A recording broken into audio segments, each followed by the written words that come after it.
The global economic landscape was abruptly redrawn early in 2025, marking a decisive and contentious shift in American trade policy.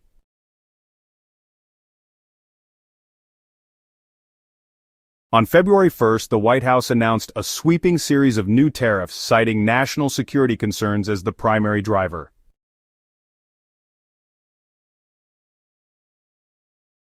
In the heated atmosphere following the tariff announcement, misinformation began to spread like wildfire across social media platforms. However, a closer examination of the facts reveals a story far different from the one circulating online. There is no $1.6 billion Asia potato deal. U.S. shipments fell 17% quarter over quarter, not 41%. Faced with what it viewed as punitive and unjustified tariffs, Canada did not hesitate to respond in kind.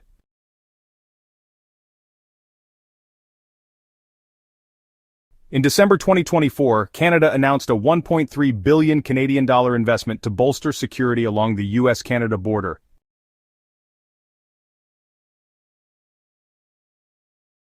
As the economic shockwaves from the new trade policies radiated outwards, other nations around the world found themselves in a precarious position. The established global supply chains, arteries of the world economy, were suddenly under threat. For many, it wasn't just about profit margins, it was about national stability and the livelihoods of millions. Governments and industry leaders scrambled to formulate a response, scrambling to mitigate the economic damage. Intense, high-stakes negotiations began in capitals from Brussels to Beijing. Behind closed doors, diplomats armed with economic data and strategic arguments worked tirelessly.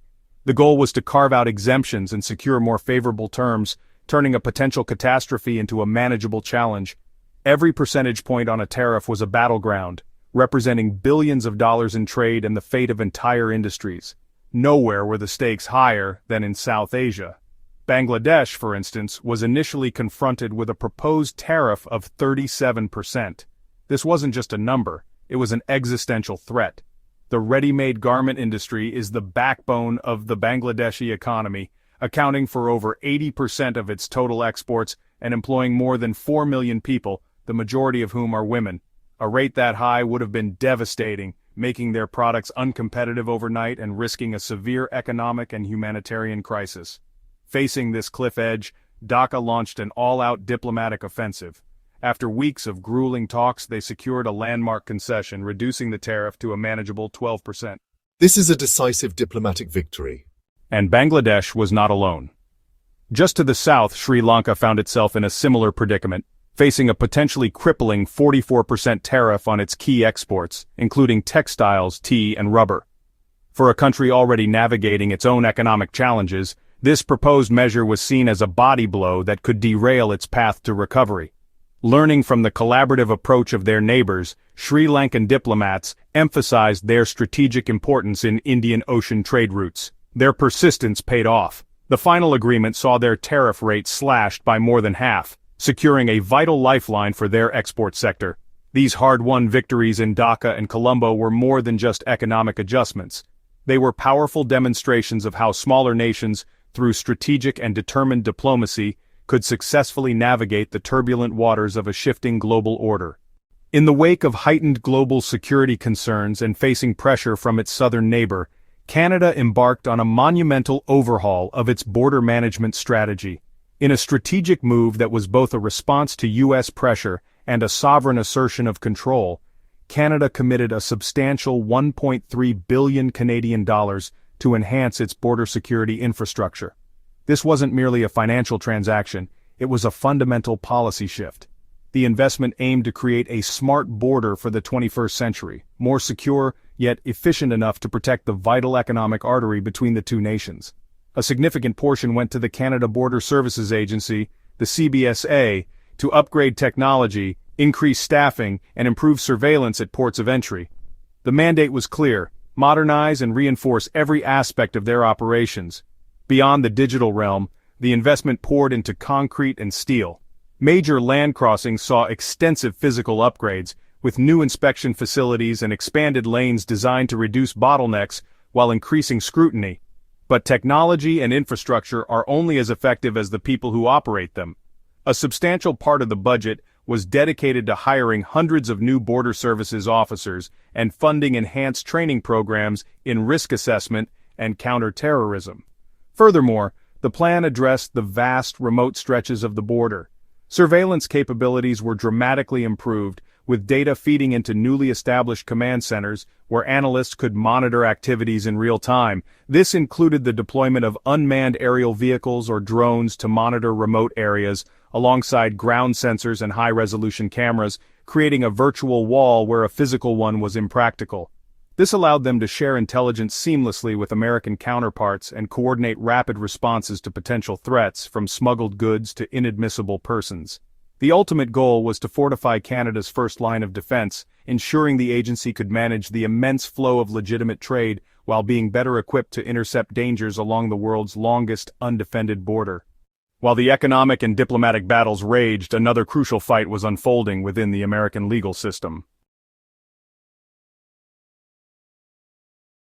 In a significant decision handed down in May 2025, the U.S. Court of International Trade delivered a stunning blow to the administration's policy.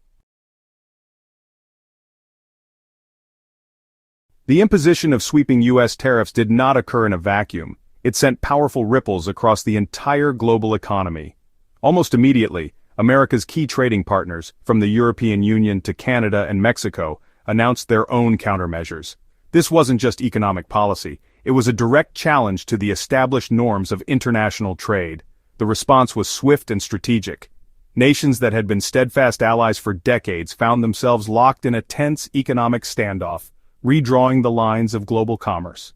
The initial shockwave destabilized markets, but what followed was a calculated series of retaliatory strikes that escalated the conflict. The retaliation was far from random.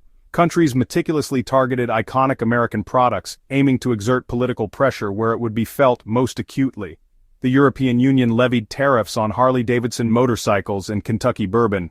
China, a primary target of the U.S. tariffs, responded by hitting American agricultural exports, particularly soybeans, a move that directly impacted farmers in the American heartland. Canada and Mexico followed suit, targeting a diverse range of U.S. goods. The strategy was clear: make the economic consequences of the trade war a pressing domestic issue within the United States itself, creating a powerful counter-narrative to the administration's protectionist agenda. While the trade war played out on the international stage, its consequences were felt most intimately at home. According to an analysis by the Tax Foundation, the cumulative effect of these tariffs amounted to a significant financial burden on the average American household. This wasn't just about the rising cost of imported consumer goods, it was a multi-layered impact. American manufacturers who relied on imported components saw their costs skyrocket, and many had no choice but to pass these expenses on to consumers. This created what economists call a hidden tax on everyday items. The analysis estimated this cost to be hundreds, and in some cases, over $1,000 per year for a typical family, effectively negating recent tax cuts for many. Ultimately, the events of 2025 have raised fundamental questions about the future of globalization and international cooperation. The conflict challenged the very foundations of the post-World War II economic order, an order built on the principle that open trade fosters prosperity and peace.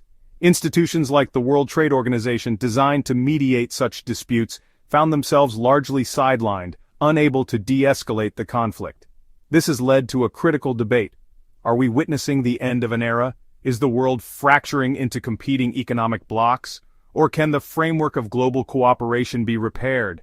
The answers remain elusive, creating profound instability for governments and corporations alike. The immediate economic damage is still being calculated, from disrupted supply chains to lost jobs on all sides. For now, the world watches and waits, navigating a horizon that is anything but certain.